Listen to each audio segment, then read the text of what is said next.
Welcome back to Bleav in Softball. I'm your host, Jenna, and there is a lot going on right now. I feel like I say that almost every week, and I feel like I could talk about this for hours, and I feel like I kind of have, honestly, this week, but just somehow it gets truer and truer every single week. But as always, I'm here for you through it all. And some quick reminders for the show. Follow us on Instagram and Twitter at Bleav in Softball. That's BLEAV. Bleav in Softball is also on YouTube. Subscribe there to see the video too. All right, let's go through today's batting order. First, we'll cover our bases, give you some news and callouts from around the softball world.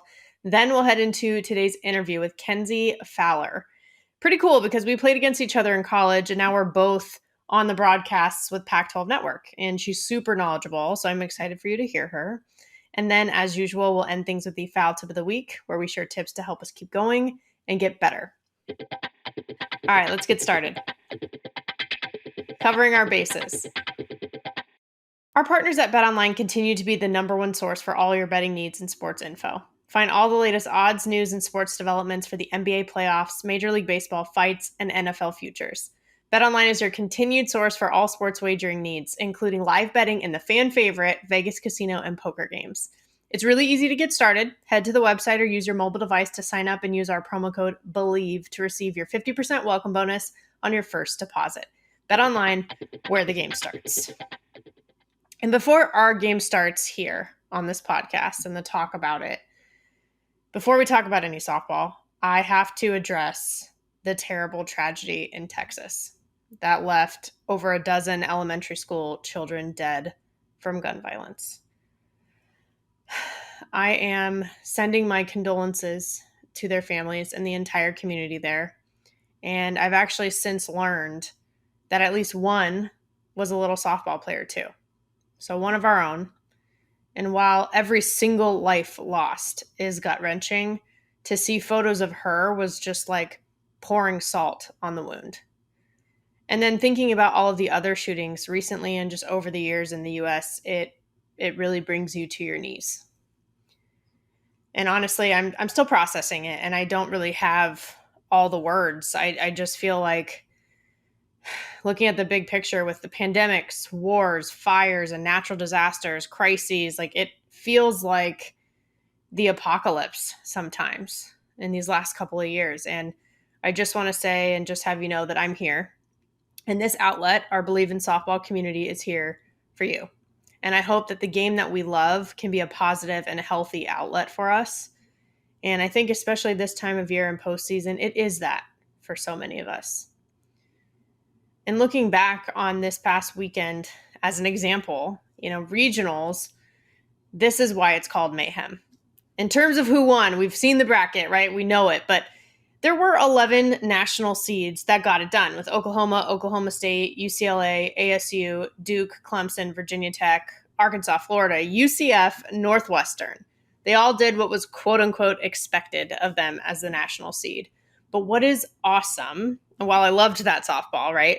The 5 unseeded teams between Stanford, Oregon State, as well as Arizona, Mississippi State, and Texas, all doing it, going into someone else's house, going away on the road, getting it done was awesome.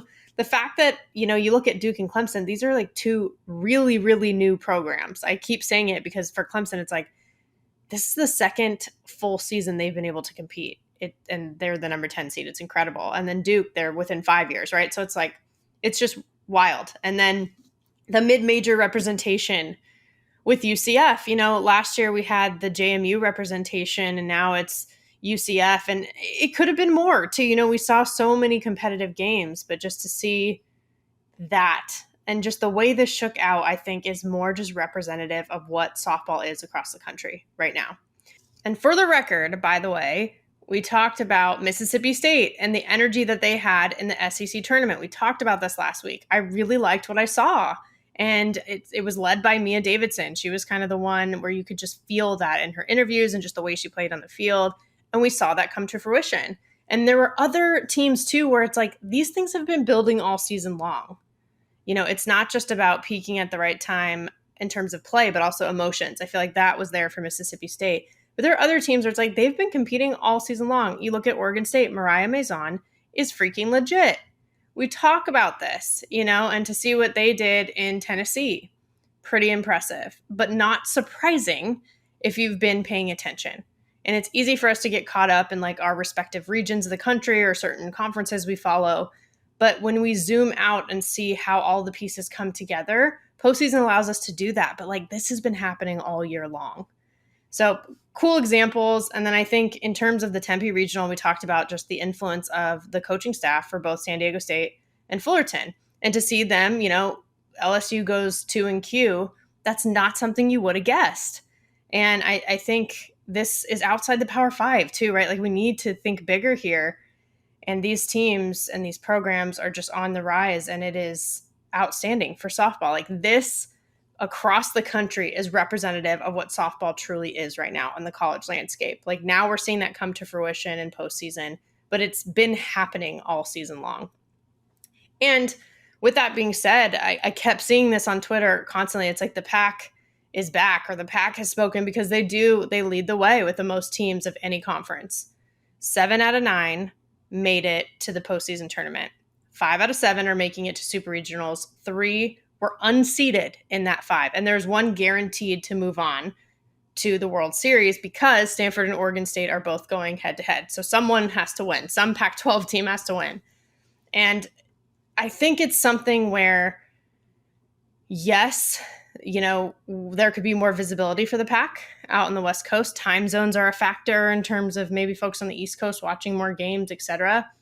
But part of the, I think, driver for this, we get into this with Kenzie, but one thing we talk about a lot on broadcast too is the fact that all 9 Pac-12 head coaches are women who played this game at an elite level in college. So they've walked the walk, right? And when Mike Candrea retired and Caitlin Lowe took over in Arizona, that's what made that true. But in addition to that, 6 out of those 9 are alums who are leading their alma maters. And I think nobody would argue with this. The pride and investment that you have in a team and an athletic department and a conference, it's just never going to be the same as it is when it's your alma mater, when you feel like you are home. It's just not like, it's not the same. You can put your heart and soul into a job at a different place, but it's just always going to be next level when it's the place that you know and love and experience, because again, it's that investment, but it's the relatability with the players too. It's like, wow, not only did you play at this level, but you played in this program for this conference. Like you get it, right? Like there's just another level of respect that comes with it. And I think that has really fed into what we're seeing come to fruition now. Again, we'll get more into this with Kenzie. And one thing that she told me actually after we finished the interview recording, that she had a chance, she was calling this past weekend the UCLA regional, and she was about to, interview Kelly I. And she said, I actually got to tell her, in between when we're getting ready to go back on air, that, hey, Stanford and Oregon State won. They're moving on to supers. They won their regionals. And that Kelly I was like, yes, that's awesome. And she was super excited. And I think that kind of camaraderie among the conference happens when you have alums as well. And as for me, as I said before, I was at the Tuscaloosa Regional calling games for Stanford Radio, and it was awesome. It was my first time covering postseason in that way as a broadcaster, doing play-by-play in color. And I was solo dolo, but just being able to see that atmosphere was amazing in general. And the fact that there was the Stanford beating the number 6 Alabama, in their house to make it to super regionals, it was crazy. And people kept referring to it as a shock. But again, it's like, how many times do we have to shock people before it's not a shock anymore? That's what I would think if I was someone on the team or some of these other teams that have made it. Stanford has 8 wins against national seeded teams in this tournament on the season, 7 of which are top 10. The 8th being Mizzou, who was right outside of that.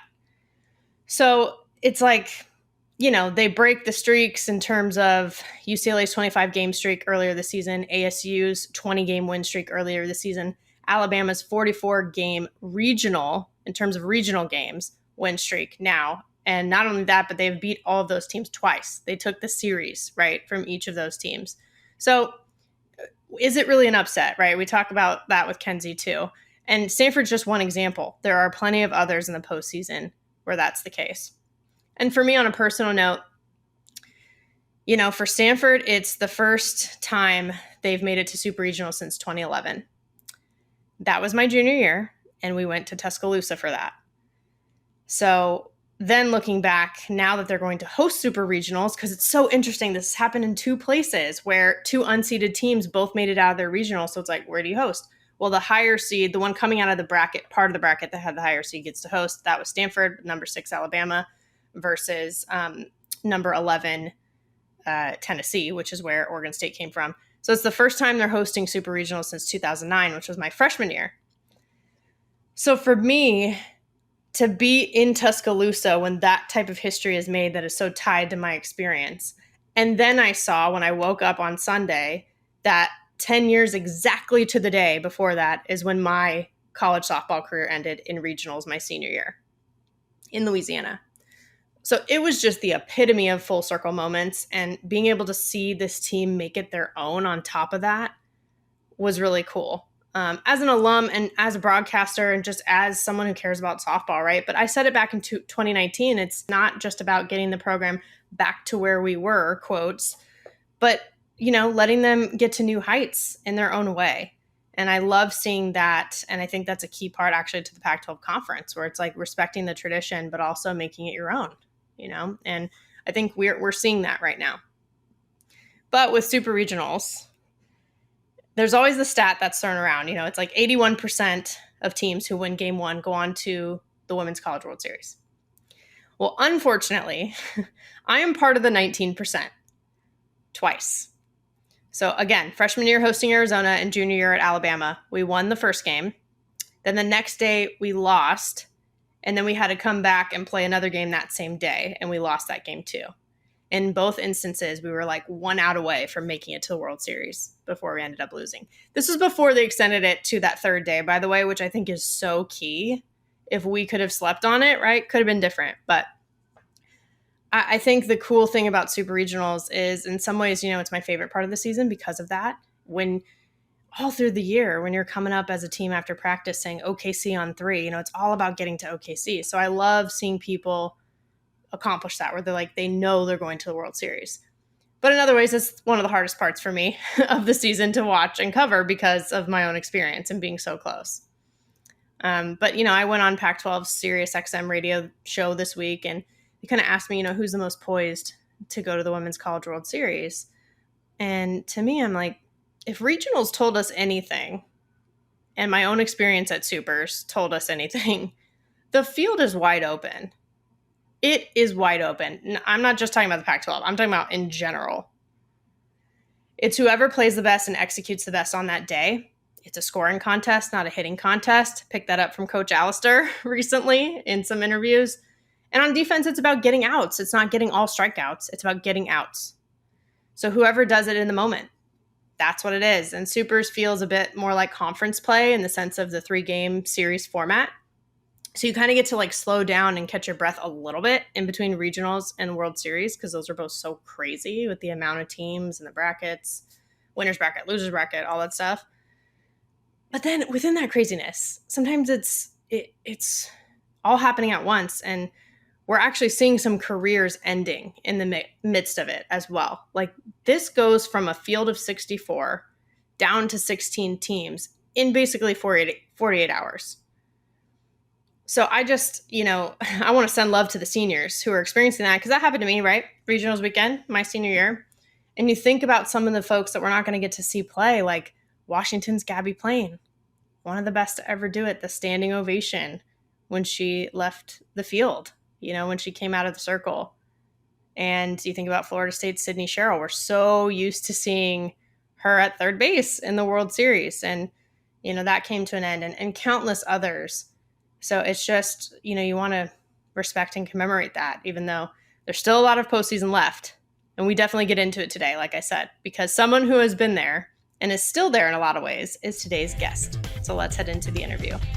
She is an ESPN and fellow Pac-12 Networks broadcaster, All-American pitcher and Arizona alum, Kenzie Fowler. Hi, Kenzie. I know you're Quinn now also. Yes. But...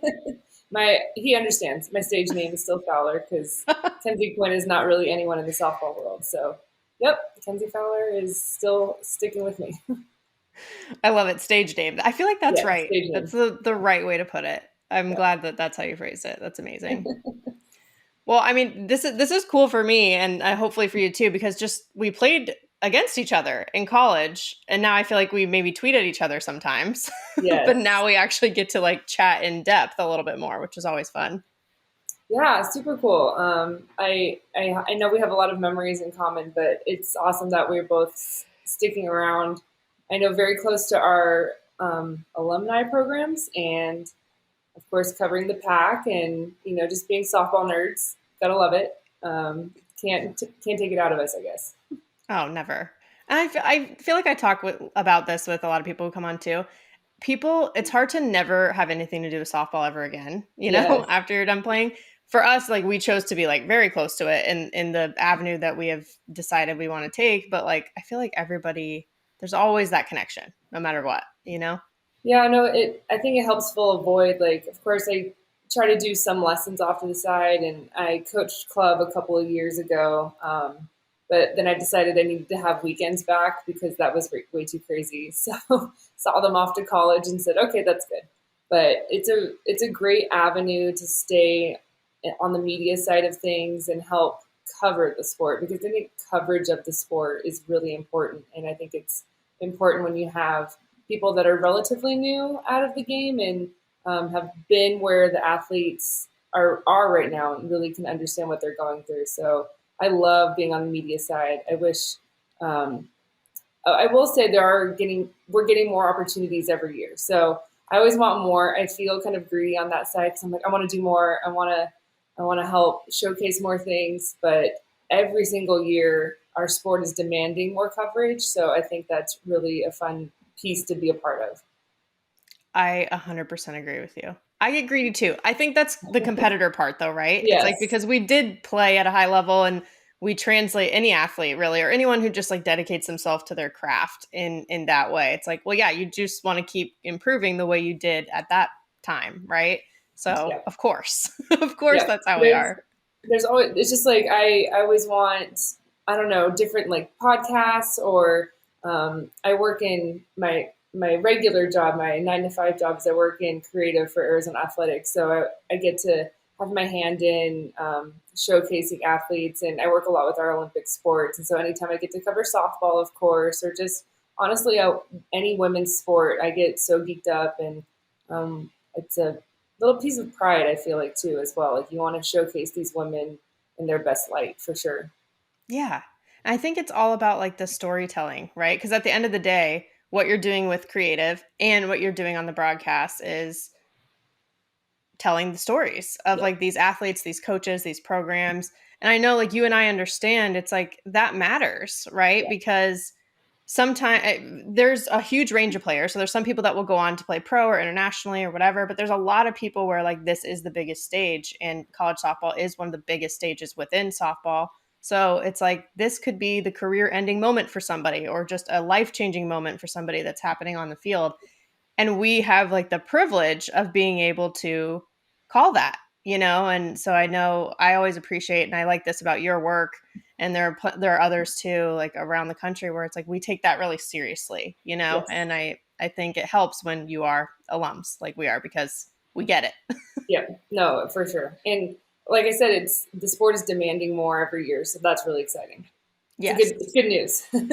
Oh yeah, definitely good news. And I definitely want to talk with you about just everything that's going on, like some of the current stuff, right? Because there's so much. Yeah. But I also want to get more into like your backstory as well. So it's like I feel like I could ask you 1,000 questions. So I'm gonna try to Do reel it it. in for this. Do it. Maybe we'll just have you back on later if we can't get to it all. But Okay. Okay. I think first thing is just like gut reaction and just biggest takeaways, I guess, from regionals, right? Because to me, it's always a funny time because we get so excited about all of these 64 teams making the tournament and then careers are ended and it's just like whittled down to 16, so soon after. But Yeah. so much happens, right? So anyway, biggest takeaways. Biggest takeaways. Gonna sound like a homer, but the pack coming in and showing out, and I think it's just because it's just a matter of fact that the SEC is the most covered conference, right? So Yep. there's so much talk about, and deservingly so. There's some incredibly talented people some of my favorite athletes. I had the privilege of even covering Ole Miss this weekend. Really loved diving into their stories and kind of giving their seniors their farewell broadcast, if you will. But I think the Pac making a statement, to be honest, of course, Stanford very close to your heart, and Oregon State.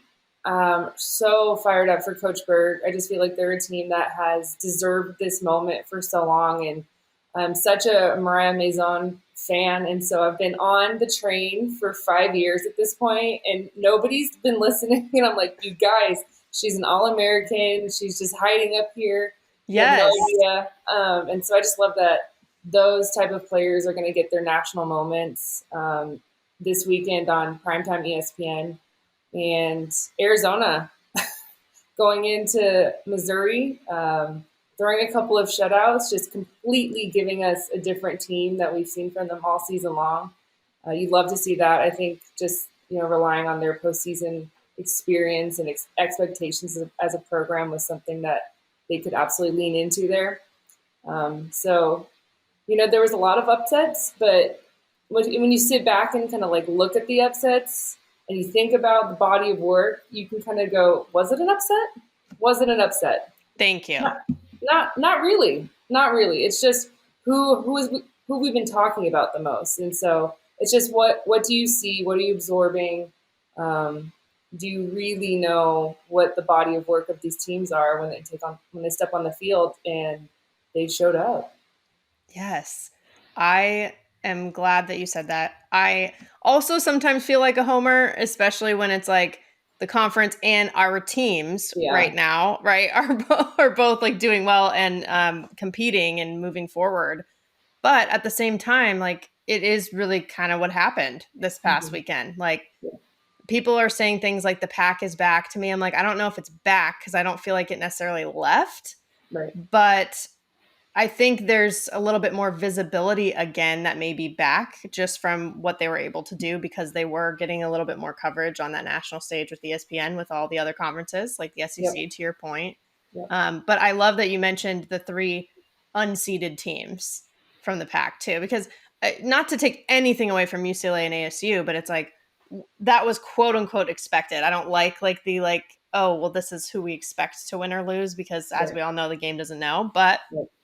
that was like what you would call expected. Whereas the other three, it's like, no, they have been putting in the work all season long. I totally agree with you with Mariah Maison. Huge fangirl of her. I got Yep. to see her play here years ago and call games. And I was like, she is legit, and Yep. like she doesn't get enough attention. And I just think like bringing to light some of these stories that have been happening, but they finally get that visibility. That's like we talked about it. That's kind of our favorite part of our jobs, So I Yep. completely agree with you in that Yep. on that front. And shout out to Stanford for just shaking everything up.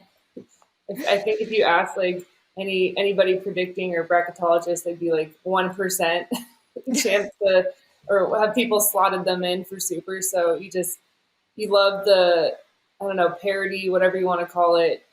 Also Mississippi State Yes. going into Florida State. I think out of everything that happened, that one was the most shocking, to be honest. Just because Florida State was the team all Yep. season long. Everyone was just talking about who can go pitch for pitch with Oklahoma because Oklahoma's just been head and shoulders above everybody else. And everyone was like, Florida State can do it. Florida State can do it. And Mississippi State went in there and just shocked the nation. And really excited for Mia Davidson. She's been one of my favorite players to cover over her career. I just feel like she's a player that deserves to continue and keep going and take it all the way. Of course, she'll be going up against my Arizona Wildcats, but either ways, I'm going to be happy for somebody out of that super for sure.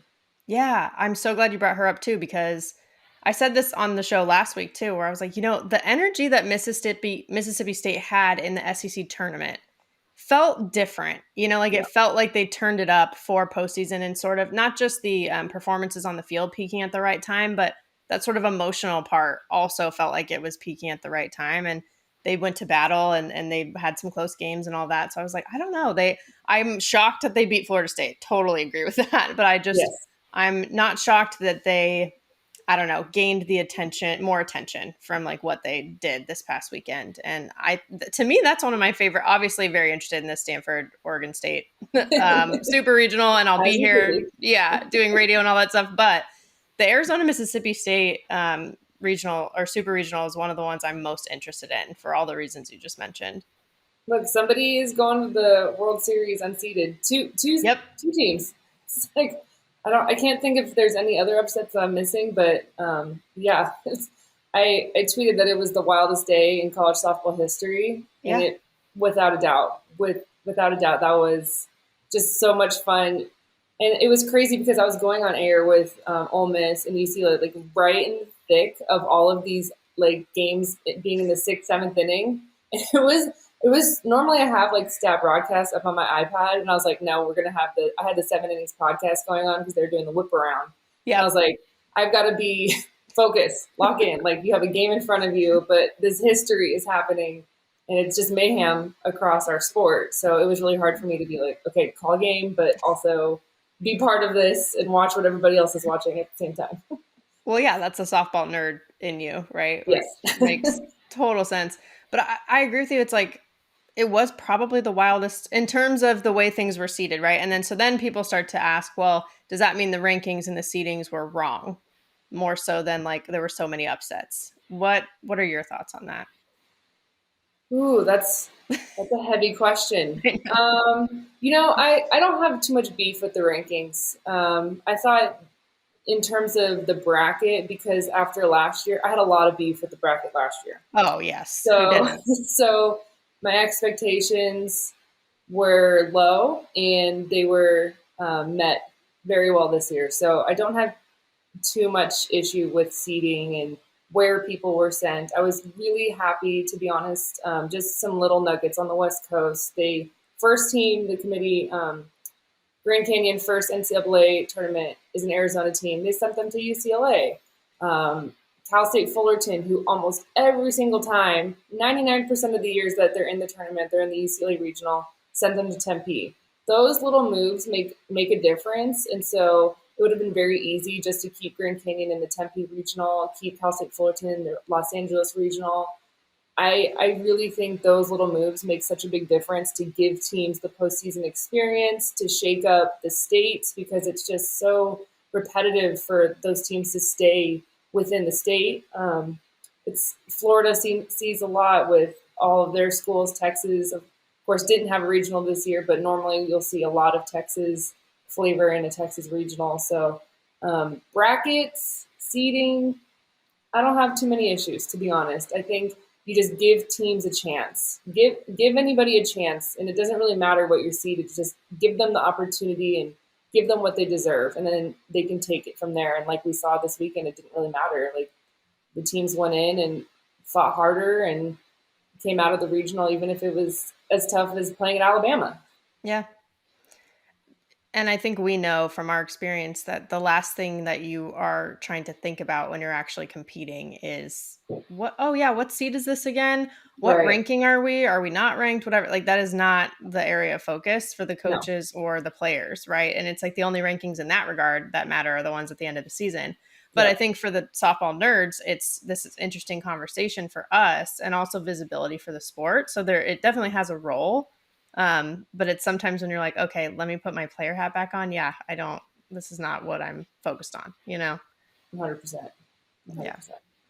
But I think, so yes, we're talking about the pack too. It's like 7 out of 9 teams made it in the tournament, 5 out of 7 moving on to super regionals, 3 of those unseeded, as you mentioned, and 1 guaranteed to go because of the head-to-head matchup of Stanford and Oregon State. Why do you think the pack has just executed when it mattered so far? The pack this year was more competitive than I've ever seen it, especially after last year. I've said this a couple of times, but I feel like it needs to be repeated. I don't think there was a conference after last year that was affected more with the super seniors. I think the Pac-12 had more impact super seniors playing on their teams, coming back for that extra COVID year, and taking up a lot of spots for youngsters, maybe having to wait. And I go through the rosters of every single team, I feel like was impacted in a big way. And so you graduate that big class, and it wasn't exciting at first, to be honest, because there wasn't the star power. Um, it wasn't that glamorous TV appeal. But you've seen these young players go through the grind of season, and we've seen crazy upsets in the pack. Anything from Stanford beating Arizona State in the middle of a winning streak to Utah run rolling UCLA to UCLA no hitting Arizona. So it's been a roller coaster ride, and it's been a roller coaster ride of growing pains because of these new faces that we're seeing really for the first time, like take a hold of this program and be like, okay, we're resetting the culture, or I'm playing for the first time. I got to go through the grinds of the season. And I just feel like that roller coaster ride has absolutely benefited every single program to where it's like, okay, the roller coaster is trending up. Like you're going up on the ride for the right time of the season because they've had kind of all those exposures throughout the non-conference to the conference and now the postseason.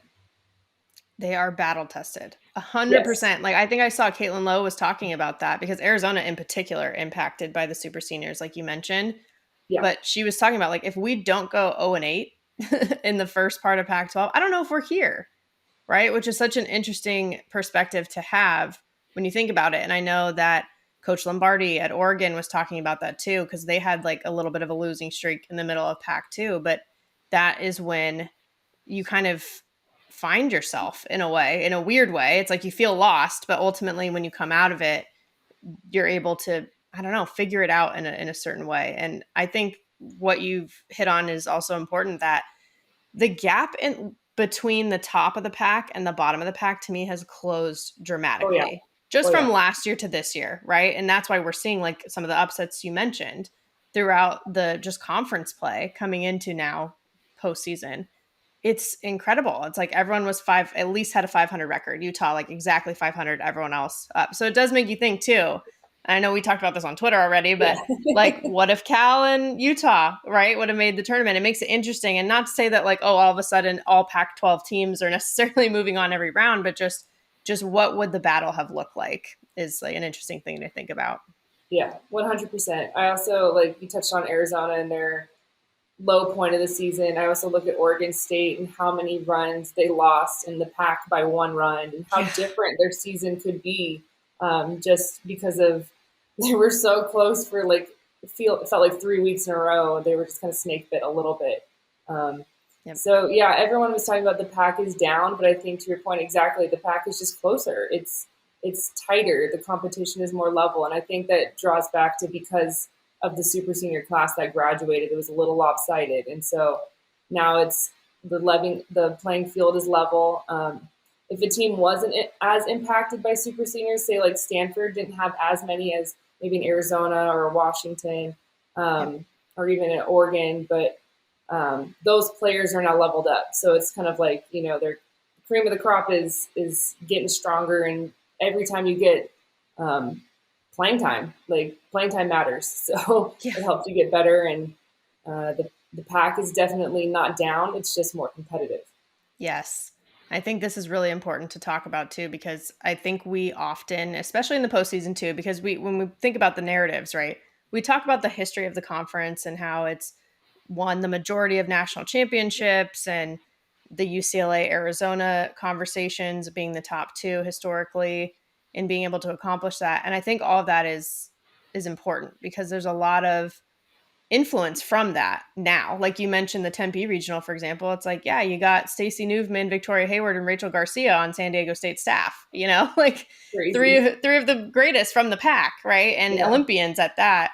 And then you even have Danielle O'Toole like working with Fullerton. yeah, So there's a lot of influence. And I think that's important to acknowledge. But also what's happening now in the Pac-12 is still important, and they are still competitive, and they're still on that national stage in an elite way. So it's interesting for us to be able to balance those two things, because I think you have to acknowledge the past, but you also have to like live in the present, right? Which is easier said than done. yes. So I think it's in a good place because there's a lot of young superstars that we've been seeing. There's so many sophomores and freshmen. I just think of like Vaughter, Skaggs. Sanders. Like these are young superstars. So it's just very Mm-hmm. exciting that the conference is headed in the right direction. Yeah, I couldn't agree more. I'm super excited to see what happens in Supers and then the World Series and beyond. But I guess zooming out a little bit, with regionals having just wrapped up. See, this is part of the roller coaster that has been this week. I don't know about you, but I have like a softball hangover, by the way. I don't even know what day. I don't know what day it is. I'm supposed to get on a flight, so I just got to make sure I don't miss it today. But Yeah, yeah, I don't that's know the what day main it is. thing, It's right? crazy. One thing at a time.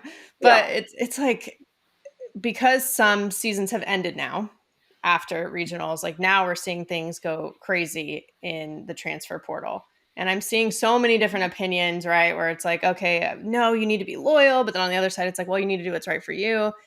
And not to put you on the spot, but just open discussion between the two of us of like the transfer portal in general. Um, yeah, there's a lot of opinions. Yeah, That's for sure. So it's always. really hard because I feel like we've seen a lot of impact transfers just the last 2 years, and so I can't fault the transfer portal because a lot of these women are coming out of it on the better side, whether it's mentally, maybe they just wanted a new location, live in a different state with better job opportunity. Like nobody knows. Nobody knows. And Right. so, but there are a lot of success stories out there that, these women are transparent about it and say I needed something a little bit different, whether it was good, bad, and different, and I'm happy with my decision. And so if that is something that we are hearing, how can we fault, you know, their decision with their life? Right. So I just feel like we don't there's just more players than coaches, right? There's one coach, 25 players or Yep. 20 players. And so when coaches move, it's just viewed as okay, better job opportunity, good career move, better facilities here, more exposure there. But when a player moves, it's a disloyalty. Right. So I have a hard time with being I don't know, so opinionated because it's not my opinion to have. It's just like that's their decision and we need to be supportive of it. I will say very rarely, I've just as an observer, very rarely when you see somebody transfer, it's like 5% transferring, I say up with quotations, like up a level, if you will. But Sure. majority of the time it's transferring down. Maybe that comes out wrong. But that's okay because maybe they're going to get more playing time at a Mm-hmm. school where they weren't getting playing time at the quote unquote higher ranked school. Yep. Um, so if that's their thing, playing time, go for it because I can tell you after going through college, if you would have told me I would have sat, I would have been like, that's too much work.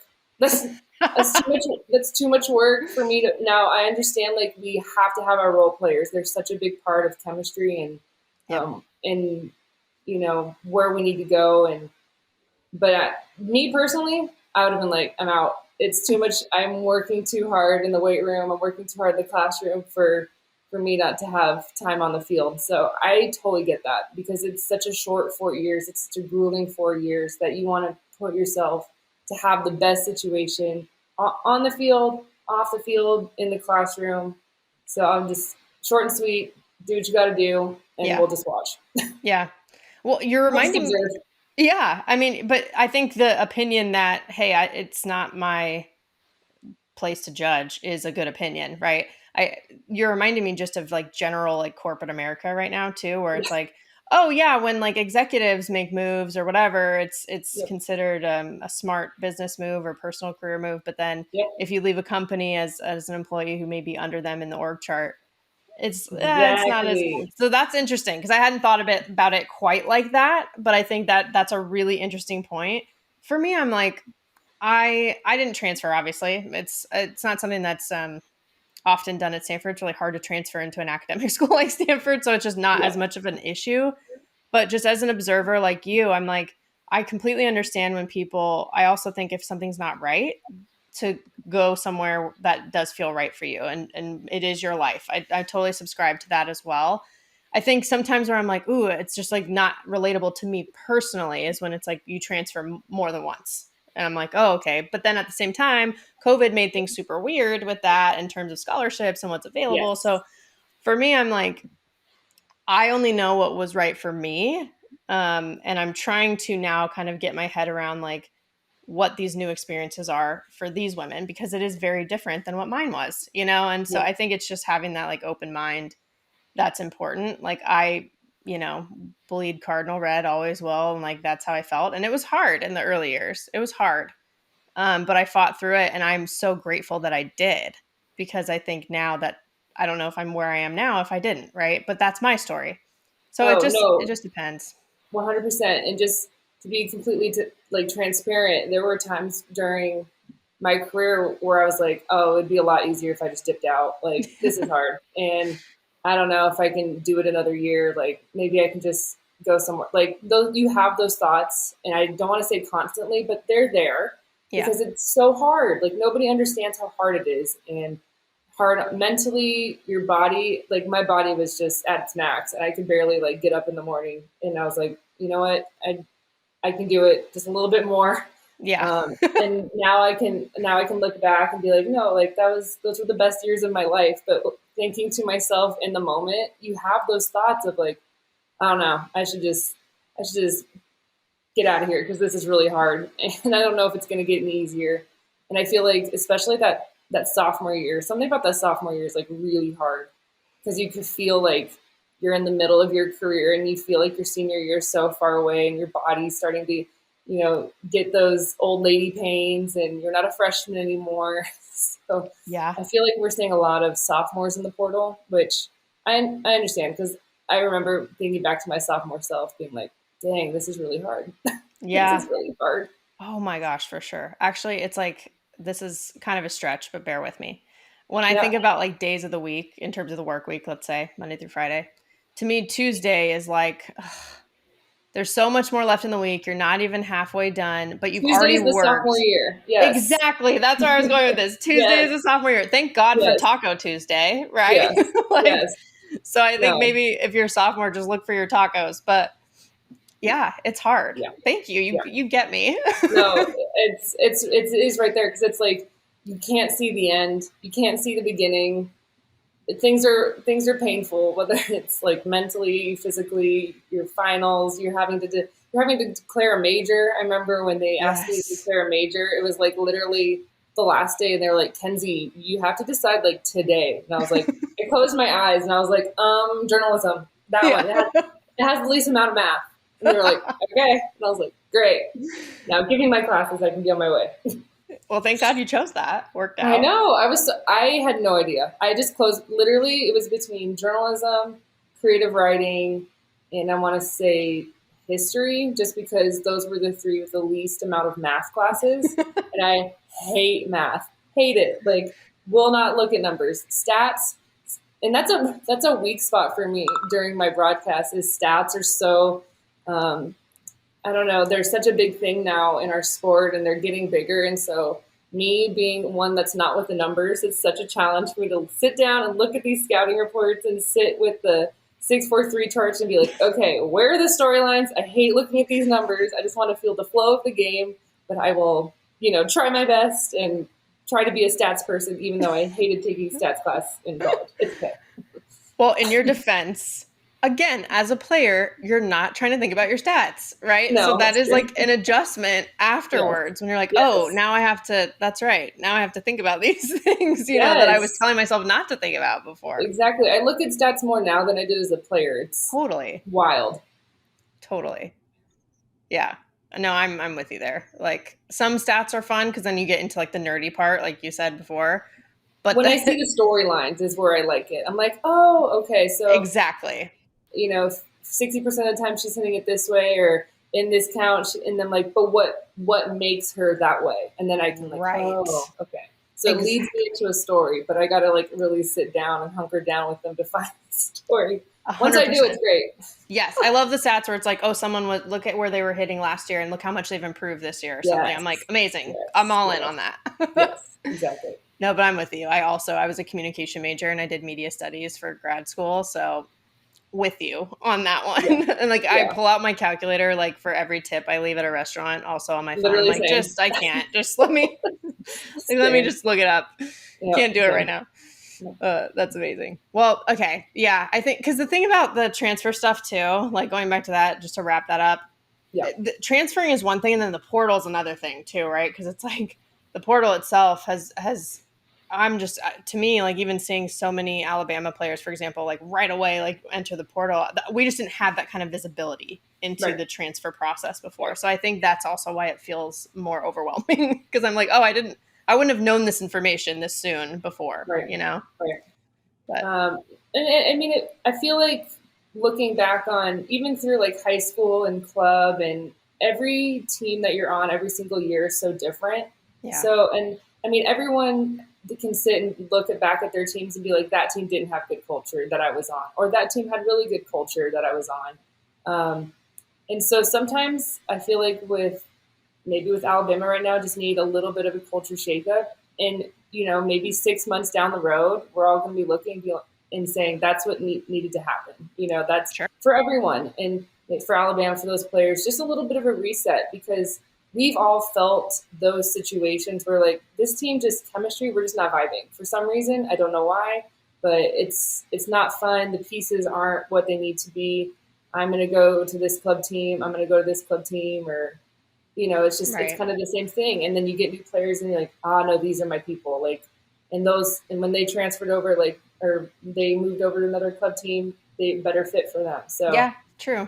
Club chemistry and teams, culture is a big thing. And if, we've seen it in so many sports. I feel like women's basketball, we've seen it a lot in this off season watching. They've had just as many transfers, if not more, than our sport of softball. So just a little bit of a reset and, 6 months probably won't be a storyline.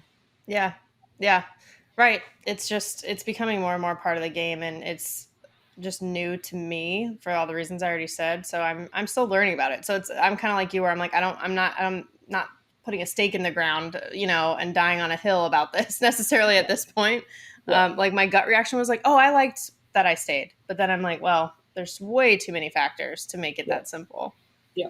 But well, I will ask you another. I'm putting you on the spot today, Kenzie. I'm sorry, but Ready. another semi-controversial question. But it's because you have direct experience with this, which is illegal pitch calls. I'm so glad you I asked. saw your tweet where you're like, "I'm triggered, guys." So It's PTSD. It's real. yeah. I'm glad you asked. What would you like to ask? Because I have a lot of thoughts. I have much more thoughts on illegal pitches than I do on the transfer portal. So Yes. No, I mean, I would like to know all the thoughts, but I think just because your experience, maybe like your experience and then what you're seeing today. Let's start there. sure. So went to the World Series my freshman year, 2010. So excited. Oh my gosh. Been dreaming of this my entire life. Yep. Ready to play Tennessee. Big time SEC school. Like, let's go. I get called for like, I don't know if it was like 17 or 20 illegal pitches that I had never been called before in my entire life. Now, let me be clear. I had been called for illegal pitches that season. Okay. But it was because every time I'd get called for a legal pitch, it was because my back foot, back in my day, you needed to have both feet on the mound. Right. Which is I'm now 6 feet different. tall, Right. 6 feet tall, 12 feet. My back foot would slip off every now and then. Right. Okay. I would get called for one of those one time every 6 games. And I would just look and be like, okay, got it. I'll speed it up. Sorry. Yep. That was it. When I went to the World Series, I got called for hopping. I had never been called for hopping my entire career. Yeah. So that was fun. We got blown out. I don't even remember the score because again, my brain has blocked it out. Yeah. What? Don't let me remember that. Well, after that game, I had to go. We had the off day, and so I spent like 2 hours with my pitching coach, and we were trying to figure out how I can change my windup in the middle of the World Series to try and not have illegal pitches be called. And we were trying to figure out, was it worse on some pitches? Was it worse on other pitches? We didn't really have a rhyme or reason of what we were doing. We were just trying to solve a problem that was unsolvable. Yeah. I just kind of managed it the rest of the World Series. Did it affect me? Absolutely. Like there were, if you go back and look, there were so many balls that would have been outs. And back then it was, you would have runner would advance, ball on the batter. So it was just, made it so much harder. Somehow we made it out of the losers bracket, beat Washington somehow, no clue. Beat Hawaii, the best offense that year. Yep, we played them in regionals that year. You're right. They were awesome. insane. Yep. They were insane. And then the doubleheader with Tennessee. So made a run of it. Memories there, great. Like I have some of the best memories ever. Like that elimination feeling, I have that bottled up with me for the rest of my life. Can't beat it. But now I watching Washington and Texas. Such a good game. Dulcini playing, like two of my favorites. Whoever, I want them both to win, right? Like, yeah. I'm like, I love these girls. You guys are pitching your hearts out. One pitch. Gabby's a fifth-year senior. Yeah. I just have so much beef with the rule because it is judgment-driven. And if it is a judgment-driven rule, it means it's going to be different every time you take the field. Mm-hmm. Because no one's judgment is the same. There's human error. Yes. Also. People are going to see different things. If I would have had a different umpire, game one in the World Series, I would have had a different World Series. Right. And that should not be the case. The umpire should never be affecting the game that way. It's too, nobody likes illegal pitches. They're not good for the game. Yeah. People get really mad on Twitter. It's not, my phone blows up every time there's an illegal pitch, but people text me and I'm like, yeah, it sucks. This is dumb. It's dumb. Yeah. I don't see it being something that I've been on the train for a long time just because I think I'm a little biased because I was affected. I don't think it should be part of our game. I think we should just get rid of it because we've had over a decade to iron it out, figure out how to call it consistently. We haven't been able to do that. Yeah. And looking at back when I played, we had to have both feet on the mound. Right. Now you don't. Has it impacted our game? Nope. Yeah.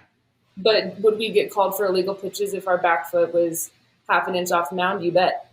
Yeah. So, how is that any different? Yeah. Our game is seamlessly continued with allowing pitchers to take their back foot off. If you get rid of the lines, get rid of the pitching lines, get rid of the lanes.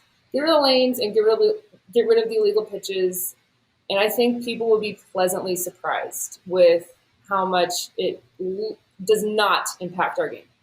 Because pitchers are going to be successful whether they're an inch off the mound or whether they're half an inch off the mound or on the mound. Because everyone is different. If you watch men's fast pitch, I think a lot of people will say, oh, well, they crow hop too much. And some of them don't. Like, if you go back and watch footage from the 80s and 90s, a lot of pitchers stay on the ground, and they're heavy drop ball pitchers. I don't want to get too much into mechanics here, but it's hard to crow hop and throw a drop ball. Yeah. So just because people say, oh, it's an advantage to crow hop, no, it's completely different. Everyone's going to be different. If you want to be able to throw the ball down, it's going to be very hard for you if you're up in the air, just mechanics wise. And also my last point, and then I'll get off my soapbox, but if you watch every pitcher, and I have the luxury now being behind the camera and having the slow-mo, 90% are off the mound. Yeah. And it is what they're so explosive. We're pushing off, trying to get our leg drive. We're tall. Right. So whenever I see that, I'm like, but why will you call her and not her? And why will you call her in this moment and not this moment? Because we're all the same. Yeah. End scene. Yeah. Drop the mic. You're right. It's the inconsistency that is oh my God. Because I think the key call out that you just made too is the judgment piece. Because it's one thing at a high level if I'm like, okay, well, if there's a rule that's across the board and they're not calling it consistently, the issue is the lack of consistency, right? And we need to find a way to fix that. But if the root cause of the lack of consistency is that because the rule is completely judgment based, there aren't sort of like objective things to measure this by as much, Yep. then that's an issue. But I think, yeah, it does disrupt the game, and what otherwise is the reason everyone loves softball. Even like non-softball people will, and I'm sure you've experienced this too. They'll talk to me about like how fun it is and how fast paced and all the reasons we love it. Yep. It's an interruption to that, no matter Yep. what way you slice it. So I also, the consistency part with like some of the international rules, the fact that they're allowed to, and college isn't, like, Right. there's a case to be made for that as well. Yep. And I've said this for so long, but I dream of a day where our sport has the same rules from t-ball to yes, high school to club to college to international to pro, because every single level has different rules. yep, And for what? And for what? right. And it makes it easier for if we're trying to just continue to grow and grow as a game and get more viewers and fans. It makes it easier for them to understand what's going on if there's consistency, right? So not even just for the players, but like for that. Yes.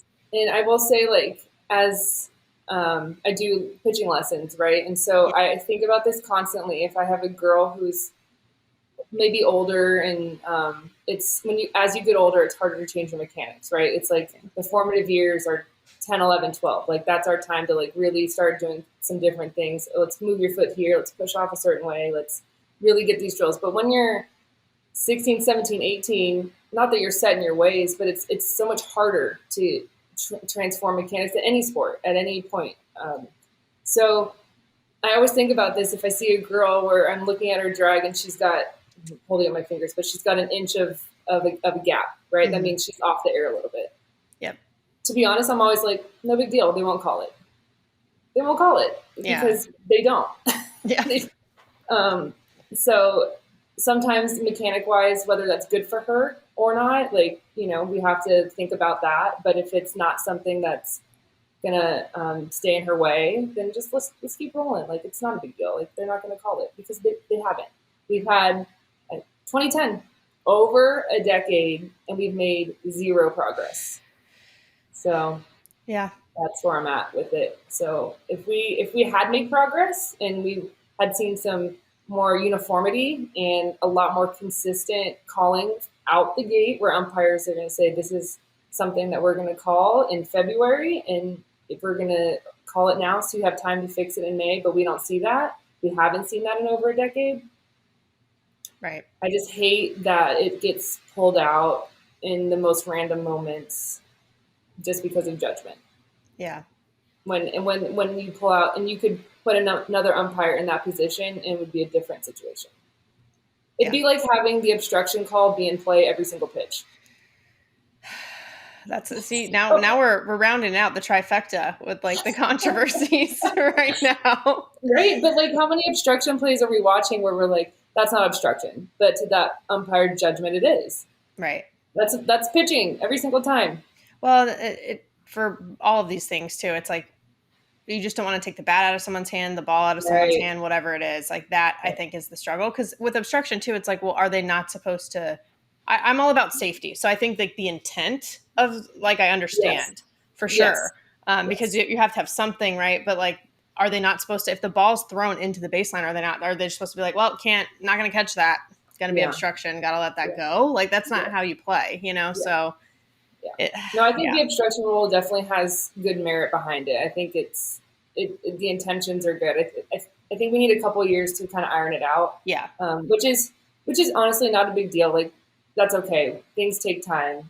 Video review this year, new, slow, bad. It's okay. It's good for the game. It has good intent behind it. Let's keep making it better. Yeah. Illegal pitches, we have had a long time, and they haven't, been, we haven't had progress. And here's my other beef is when I watch video from, let's say, the 90s to 09. The 90s to 09, if you watch pitchers, no illegal pitches and off the mound. I will say I don't remember that being called very much at all my freshman year, which was 2009, to your point. Yeah. Yep. It was just me. Actually, it was me and I don't want to bring her down the rabbit hole with me, but I'm pretty sure it was Stephanie Brombacher at Florida. I do remember We were that. the chosen ones. Yeah. Yeah, and I don't know if it's like the make an example out of someone thing. I don't know. Because I appreciate your perspective though on this, because as I did pitch through freshman year, but not through the majority of my college I career, remember right? that. I remember you being a pitcher, but then like I haven't seen you like I don't know, like I haven't seen any pictures of you pitching, so I thought I was crazy. I was like, I'm pretty sure she pitched. Yeah, you're not crazy. Thank Okay, you for cool. that. Knowing that fun fact. Yes. Yes. So, but like, it didn't affect me to the obviously level that it would have affected you, but it's just, I don't know. It's tough. Pitching's hard enough in some ways. Thank But you. but for me, I'm like, well, it's a rule, right? We all know it. Everyone knows it. Shouldn't you just be able to teach it correctly? But I think that take is not acknowledging all the layers to it, which you have laid out, right? So my take has like evolved over time. But like in the beginning, I was like, I'm not used to seeing this called, like you said, it wasn't in earlier years. So I'm like, but I don't get it. Just go by the rules, right? But it's like, okay, this is a bigger conversation. Even the transfer portal stuff, same thing. Like Yes. first I'm like, well, you should stick it out. But it's like, well, that's kind of like the basic knee jerk reaction, but like the layer, like the gray in all of Right. this Yeah, is very important. whenever I see the Twitter, the no profile Twitter trolls, Yeah. tongue twister, Yeah. say stick to the rules. I'm like, yeah, you haven't pitched before. Right. Well, I mean, that's always the case too. Let's be honest. I Yeah. had my first Twitter troll like during Oh my broadcasting this gosh! year. Congratulations. Thank you, actually, because I took it like part of me was like, oh, ouch. But then otherwise I was like, does this mean I'm like closer to making it if I Yes, had one? absolutely. Bigger audience, more trolls. Right. I was like, Yes. but same thing, no profile photo, like 20 Yes. followers, like same Yes. same thing. Yeah. Yeah. I love that. Yeah. I think I texted Kate Scott and told her that, and she was like, yes, that's what it means. Good for you. I Oh was yeah. like, thank you. I mean, Kate's probably the pro at the trolls now that she's all Right. Miss NBA. I know. And she's, for people listening that don't know who she is, was a Pac-12 Network broadcaster as well, and Yeah. awesome, like one of the greatest. And now she's Yeah. the play-by-play for the Sixers in the NBA. So she's having an interesting time, but she's killing it. Oh yeah. No, but I knew like when I was calling games with her, like my second year, I was like, she's really good. She's not gonna be here long. Yeah, I know, right? She's really good. Yeah. Like, whoa. Yeah. I know. I met her last year at the very end of the season. We did the Stanford Washington series in Palo Alto together. Nice. And yeah, she was kind of already like, I'm like, oh, you're already doing a lot of other things. And then like not long after it was like, she's going to Philly. I was like, yeah. Makes sense. Makes sense. Yeah. She's really good. Yeah. She's good at what she does. Really good at what she does. Shout out to Kate. Yeah. Shout out Kate. Fighting the Twitter trolls one day at a time. Oh my gosh. I know. I've asked like Mendoza when she was on the show about the trolls too. I was like, do you respond? And she was like, no. She's like, I totally am like tempted sometimes, but no, no way you can do that, I had to finally block someone for the first time. I had never blocked someone. Yeah, because they were just, and my phone was getting like, just every time I would turn on or open Twitter, it was like 10 notifications from the same person. And I'm like, okay, I can handle like one, trolly comment, but like, this is too much. You're sucking on my battery here. Like, block. Right. Yeah. You're not worth like, my phone battery. Yeah, exactly. I was like, oh, congrats. You're my first block. I've never blocked anyone, but you're it. Tag, you're it. Bye. Well, that's a milestone for you. First troll, first block. Perfect. Yes. Love that. Love that for us. Yes. So great. Oh my gosh. Okay. Well, this obviously spiraled, but going back to, you had mentioned like some of the amazing memories that you had in that World Series experience and just in your career. Like, what are some of the best moments or just feelings that you had like during your experience when you got to do what now we're watching all of these women do? I know, it's so crazy. Definitely the World Series elimination bracket, because we started so bad with the illegal pitches, and we really embarrassed ourselves, and I embarrassed myself. And so I was a young freshman on the biggest stage, and so that was really hard. Mentally, I had that off day to recover, and luckily I'm a pretty level-headed person. Like, if I had to describe myself as a player, it's like not too high, not too low. Like, I didn't show a lot of emotion. I would just kind of sit in the dugout and be zen, let the rest of my teammates do like the crazy cheering and stuff. I would give like a good, like, I would slap my glove every now and then when I get a big strikeout. That's pretty much the most you get out of me. Yeah. So luckily I had that to kind of fall back on, and then we were able to rebound, and no big deal. You have to face Washington and Danielle Laurie and Yeah. defending national champs. And Right. back in Pac, when we played Washington in Seattle, that was like my first like freshman moment. You know, when you talk about like you're just thriving and all of a sudden you get hit by a bus, and then how do you respond? And that's where the growth happens and all that stuff that now we talk about on the media. And so that was my freshman moment in Seattle. We got our butts kicked. I had never been hit like that in my entire life, and I was shell shocked. Coach Candrea didn't say anything to me after the game. We just kind of had one of those huddles where it was like, all right, wipe this, get on the bus, let's go home, let's get out of here. Because what are you going to say at that point? We just got our butts kicked. Yeah. And then in the airport, I was just sitting there, and he like came and put his hand on my shoulder, and he was like, hey, come talk to me tomorrow. Like, and it was Sunday, so like come into your office on Monday. And I was like, okay, cool, thanks. And so we talked it out, and you know, had the coach freshman moment, and you know, I had a pretty good season the rest of the way. And then we meet Washington. Somehow we scratch out a win 4-3. No idea how. we small balled them to death because it was Danielle, and it was like, all right, we got to be able to do something different, swinging away like what we tried earlier in the year. Not a thing. Yeah. So we just small balled them to death, and I was able to keep them under 3 runs, and then we beat Hawaii and then the Tennessee, and I was really tired. I'm really glad that they're stretching out the tournament because you're in the best shape of your life and you're that tired doesn't add up. Oh, 100%. So I'm really, really glad. Again, it's taken too long, but really glad that they're stretching it out. I think they could even stretch it out even further. So I think so too. Yeah. So we'll step 1, you know, okay, give us two more days, but we can go 2 more days after that. Right.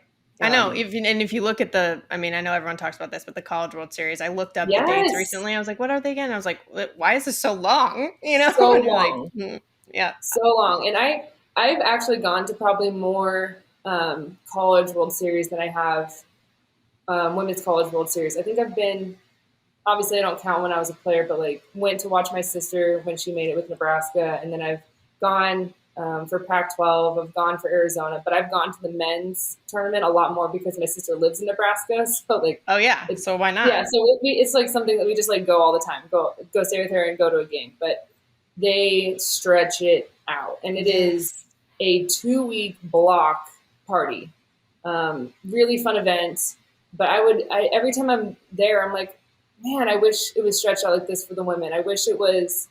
There's so many events around the men's tournament. They have concerts after.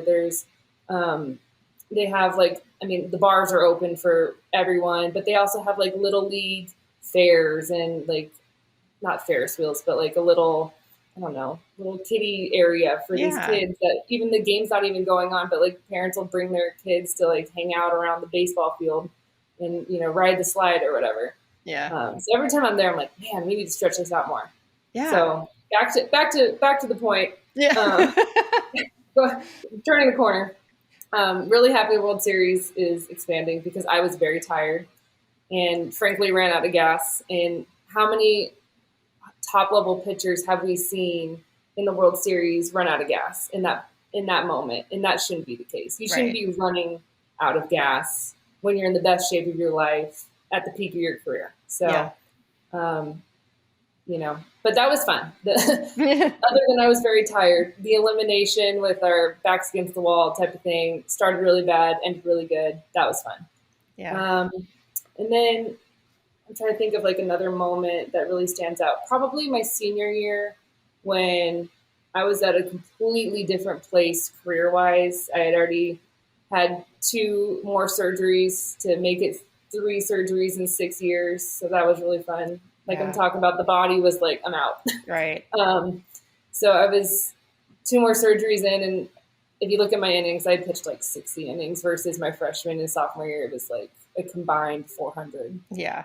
So just completely different role. And I really credit Coach Candrea. He was so good with me and like really allowed me to transition and was like, hey, you're going to be our spot pitcher. You're going to be our closer. We're going to rely on your veteran experience. Like, we don't need you to pitch Friday and Sunday. We need you to pitch inning 6 of Friday and 3 innings on Sunday. And I was like, I got you, coach. Like, I can do that. But we had this like mutual agreement. And I feel like that allowed me to finish my career in such a better headspace. If I would have had a coach that would have just demanded my freshman and sophomore version of myself my senior year, I would have been like really messed up. So very lucky I got to play for that man. I had some really fun moments, like would come in and my bases were loaded against Arizona State and like strike out 3 players and feel like I've done all the weekend's work, but I really just pitched an inning. I feel like in a rivalry, it counts. Oh, honestly, but it's like that moment of like, okay, I'm still worthy. Like, I can still do this. I can still contribute to my team. And those little innings here and there my senior year really meant a lot. Yeah. Who would you say? I'm always curious when I ask this question to other Pac-12 people too, other than Arizona State, obviously. Who would you say you felt like was the biggest rival that you guys had? Yeah. UCLA. Yeah. Well, okay. Yeah. That one's more obvious. That one's obvious. So maybe outside UCLA and ASU. Yeah, it's crazy because people always assume like Arizona, but for me, our bigger rival was UCLA and then Arizona State. I get that. Which maybe it's changed now, just because, I don't know, time. Yeah. But like in the moment, so many of my teammates were from Southern California, and I know there's a lot more like Arizona flavor on both of Arizona and Arizona State, which I love. Like in-state, love that. Yeah. But when I was there, it was like mostly Southern California. So it was UCLA, then Arizona State. I get it. Historically, it makes sense. Same with us. Yeah. Like Cal wasn't probably our biggest rival, if we're honest. You know, I mean, I don't know, like because you knew each other, and Anyway. Yeah. Are you talking about in Pac? In Pac, yeah. Other than those two? Yeah. Other than those two. We had some heated Washington games in a good way. That's fair. Like there were some, like I feel like Washington was always so like we were being swept or we were sweeping them. I don't know. And maybe I need to go back and look at the records. And like major. That's what it felt like. It just felt like our relationship playing Washington was like so up and down. So I'd probably say Washington just for the variety that those series would always give us, I feel like. Yeah. I think that makes sense. That makes total sense. Also, I will say, just to add to it, like we never played well in Seattle, ever. It's a hard place to play. So I feel like they don't play as well down in Tucson. Even harder place to play, Tucson. Yeah. Is it? People always say, like, it's hard for me. I mean, at the same time, like I loved it because, it was packed and like I liked doing it. It's just funny because you're hearing people like that hate you, and I don't know if this is still the case, but I remember the frat houses, like some of them were like right by the cages. And so you'd like hear a lot of chirping and stuff. But to me, I was like, this is kind of cool, that this is the case. It sucks that they're not rooting for us, but for sure. Yeah. No, it's whenever I hear people like give me feedback about playing at Hillenbrand, they're always like, the fans are so mean, they're so loud, and I'm like, well, yeah, but they're mean to us too when we do bad stuff. So that's also true. And I did see some of that in Alabama too. And I remembered that but when I played there last time, unfortunately in 2011, which was the last time State ever went to Supers, we lost. So they were like, nice, but then, they're a little critical. Like when you're that intense of a fan, it goes both ways. Yes. No, it's very important to them. My sister got to play Alabama, I think for a regional, maybe a super. I don't know.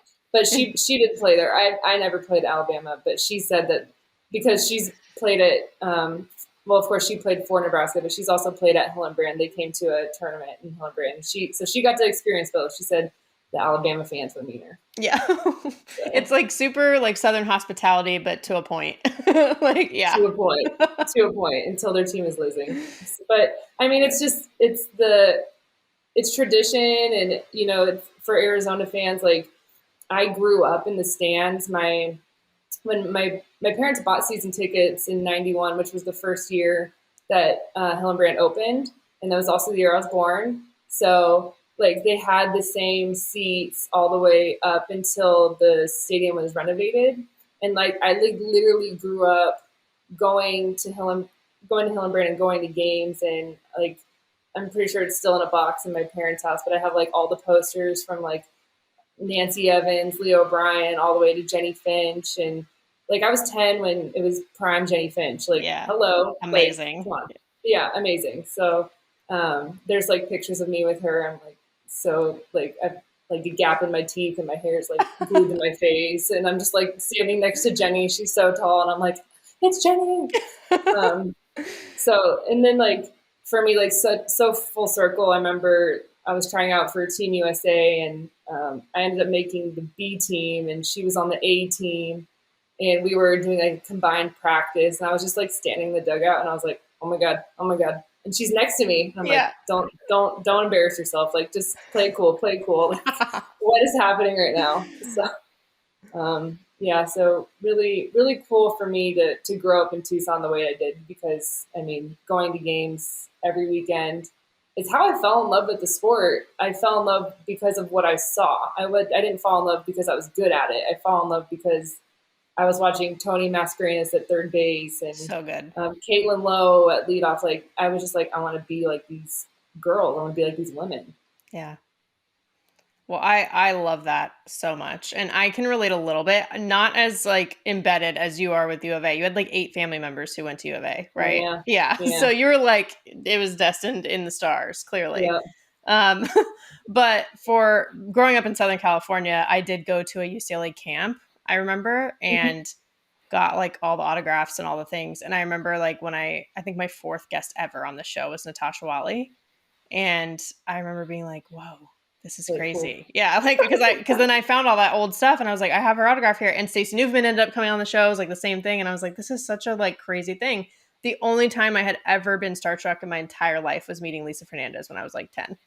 Like, I Oh remember yeah, just like meeting her and I just was like quiet. I was like oh stunned. yeah, And oh yeah. my friend was like, she's just a really big fan. And I was like, yeah, like, I'm embarrassing Yep. myself, Small fan, small but I fan. agree. I think now that we're seeing this like coast to coast, since then, since the 90s, right? Like more coast to coast. I mean, incredible softball in those areas. Like it used to be so many like California Yeah. heavy people just like going Yes. elsewhere, right? Or like Yes. in pockets in Arizona, like where you're from, Texas, Florida, let's say, right? Yes. But now it's just like everywhere because like I was looking at Alabama's roster, a lot of Alabama kids, No, and for it's sure. like they are attracting the people like what you experienced as a kid. Now that's happening at all of these different places around the country now that these Yeah. programs are so good. And that is just, we love to see it. That's like Yeah. that's the goal. So it's so No, cool. it's I mean, I'm sure you remember like when we were playing club, it was like I was obviously an Arizona player, and so when we play Southern California teams, it was like, all right, like it's gonna be the best competition of the season. Like we better get going and play our best. We're playing whoever it is, Cruisers, Firecrackers, Bad Busters, whatever. Yeah. And then we would play like we'd go to those big tournaments, and you'd have in your bracket like an East Coast team, and it would always be like, oh, it's an easier game. Like it's an easier game. And it was. I'm gonna be honest. It was. We'd Yeah. play the Southern California teams, and they would give us like those were hard games. Um, and then just for me personally, coaching club, I coached the girls that I coached are now sophomores. So um, coaching a couple years ago and going to those same tournaments and then playing like the Southern California and then East Coast quote unquote teams, Yeah. so good. So good. I'm like, wait a minute, like what? Like this team's from, I don't know, New Jersey or Rhode Island, and they're so good. And so I'm like, dang, this is not how it was when I played, but this is so Totally. good for our sport. And it's just because of what you're talking about, like the growth, the visibility, people, little girls watching softball, at Virginia Tech, like watching their regional this weekend, packed house, so many little girls. I know their team also has a bunch of players from Virginia, so kind of what you're talking about with Alabama. But it's just the growth of our sport within the last decade has been crazy, Yeah. crazy. Yeah. So even though we're still figuring out some things like how to consistently call the legal pitch, we have Yeah, figured out some other things that are we good. have, we Yeah. have, yes. No, our sport's in such a good place. Like, yes, there's always things that we can get better at, and yes, there's always things that I want to see for our sport. And yes, there's things that I want to get rid of for our sport, but our sport it's the best it's ever been, and it gets better every year, which is not the case for so many sports. So True. I love that for us. I do Let's keep too. going. I agree. It's the best sport, and I don't even think that's bias anymore, to be honest with you. No, Well, and I meet fans every time I'm out and about. I meet people in the stands that want to talk to me because they just listened to a game or just who are yeah. you? Like, why are you dressed like this? Why are you dressed nice? Who are you? And they're like, oh yeah, I just started to become a fan last year, and I'm obsessed. Like I'm into it now. Like so many fans, it's just you got to give our sport a chance, and once you let it in, it's like you're done. You're in the cult. Like you can't go back. So but I meet people every year that are new softball fans. So Yes. that part is so exciting. So cool. And in the hotel in Alabama this past weekend, we had like three different, like two phones, a computer up watching like all the other games, right? And this was, I think, day 2. So this is after Stanford beat Alabama the first time, but there's another day of games. Craziness was happening as it was all weekend. But then people would walk by and they'd be like, yep, softball's a cult, Yep. like you guys are glued. I'm like, yeah, and I'm not sorry about it. Nope. Nope. It's the best cult I want to be a part of. Yeah, the healthiest, like most positive Yeah. cult out there. Yes. You bet. Well, this has been awesome. Like, I am so glad. I will definitely have to have you on again because I didn't even get to like a million other things that I would love to talk to you about, but we hit on a ton of cool stuff as well. I always wrap up with a little game with every guest that comes on. Okay. It's called Safer Out. And Oh. basically, I'll bring something up, and if you like it or agree with it, you call it safe. If you don't, Okay. you call it out. Okay. So, yeah. But we've already hit on a lot of stuff. And so you So kind of know where my opinions lie at this point, but let's bring it on anyway. but there's a couple left that I'll ask about. We hit on a lot of the things, but Yeah. okay. So first one is NIL, safer out. Safe. Safe. That was a quick answer because it's Yeah. always like I don't know, flip flops. No, yeah, it's safe. I know our sport isn't I don't know, the most attention grabbing in terms of NIL because it's a very opinionated subject for maybe football or basketball. Yeah, But my thing is, if there was money involved before, which let's be real, there probably was. Like, let's just take out the middleman and put it on the table and give it right to them because if it's going to happen anyway, let's have them profit from it. And I love the fact that even on the lower level, we're seeing like shirts being made, like shirts with their names on them, which like back in our day, that was like such a, like, oh my gosh, you can't wear her name on the back of, did you get money for that? I right. remember one time we got in trouble because we took cookies from a fan who gave us cookies after the game, and they were like, you can't take that from, our compliance person was all on us. You can't take that from them. You're going to get in trouble. And we were like, she just made us homemade cookies, but Right. okay. So yeah, safe. Yeah. Safe. I think there's a right way to, like anything else we've talked about, right? It's like as long as we iron it out and have the right resources and like do it the right way. Yeah. I like too. I feel like a lot of teams are doing like team deals because for me, I'm like, yeah, you get a little concerned about like the individual part of it because I think the purity of softball is that we don't have those kind of issues. No. But I think it's cool when like teams will do something all together or something like that. But I think women tend to be better about this kind of stuff too, like the women's sports. I think there's, especially for softball for sure, more good than bad. Yeah. I think overall definitely more good will come from it than bad. Don't get me wrong, I think there will still be some bad, but the bad was already there. So. Right, true. Very, very good point. Okay, so that was the first one. Okay. Last one, because we already did like 5, I feel like, during our conversation. But legal pitches would be out. Yeah, it's like we already know legal pitches are out. Like we get it, But last one is bat flips. Safer out. Can I middle? Because here's my thing with the bat flips. Video review. There you go. Under review. If it looks like it's something where you have to think about that you're doing, then that's showboaty. I don't like that. But if it's within the heat of the moment and it's organic and it just comes from a place of like exuberance and you're just letting loose, I respect that. And of course, my opinion is going to be a little different because I'm a pitcher and it's like me versus you. Yeah. But like it'd be it's the equivalent of a pitcher getting a strike three and doing a fist pump versus pitchers doing a strike three and doing like an arm flex. Yeah. So like, Go. you know what I mean? I like that. Yeah. Or like finger guns or something, or like, you know, just something a little bit more showboaty, which I just think, meh, out. Yeah. But if it's within a place of like bat swing, bat flip right away, hands in the air, all about it. But if you swing, take a couple steps, look to your dugout, do a flip, I'm big time out.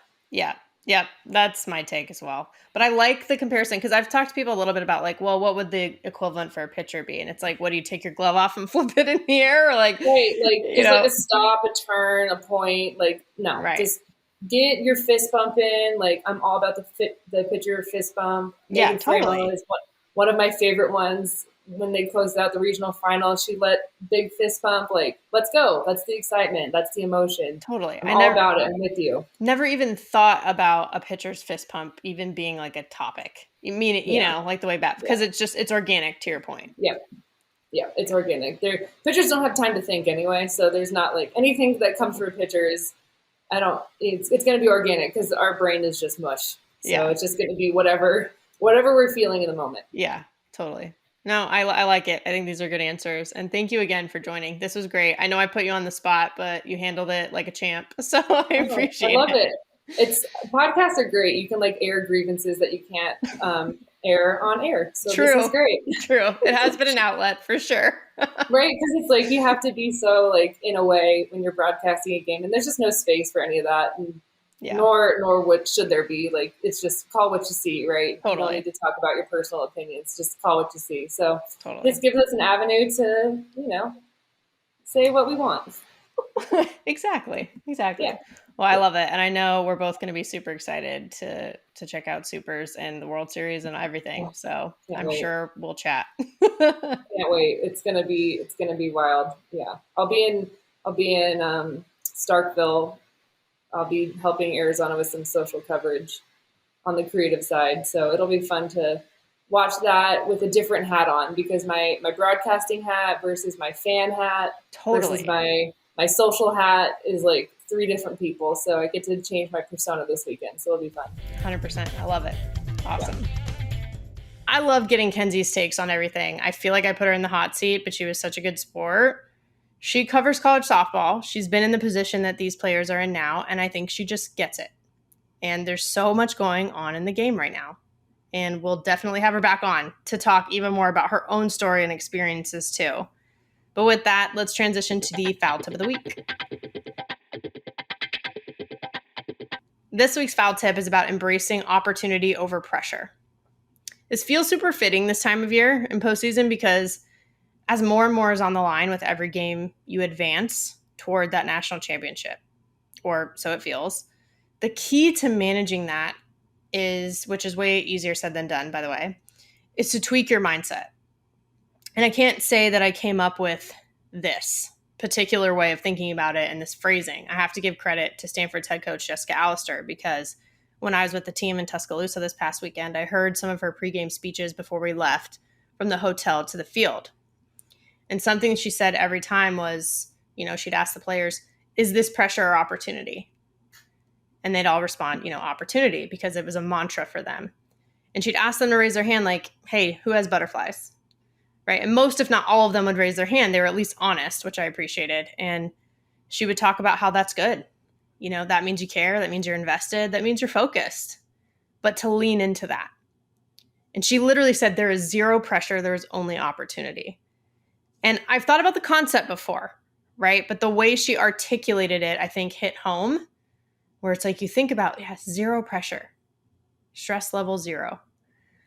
If Stanford doesn't have that mentality, then beating the number 6 seed in their house in SEC country where it's packed with fans doesn't happen.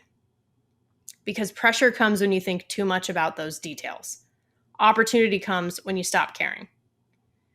And thinking about the other 4 unseeded teams that made it to Supers too, it's the same thing. And it's not to say the seeded teams don't have to have that attitude too. I'm actually sure that that's what helped them get there and stay there so far. Because pressure can come from all directions, whether you're trying to leapfrog teams or you're trying to lead the pack.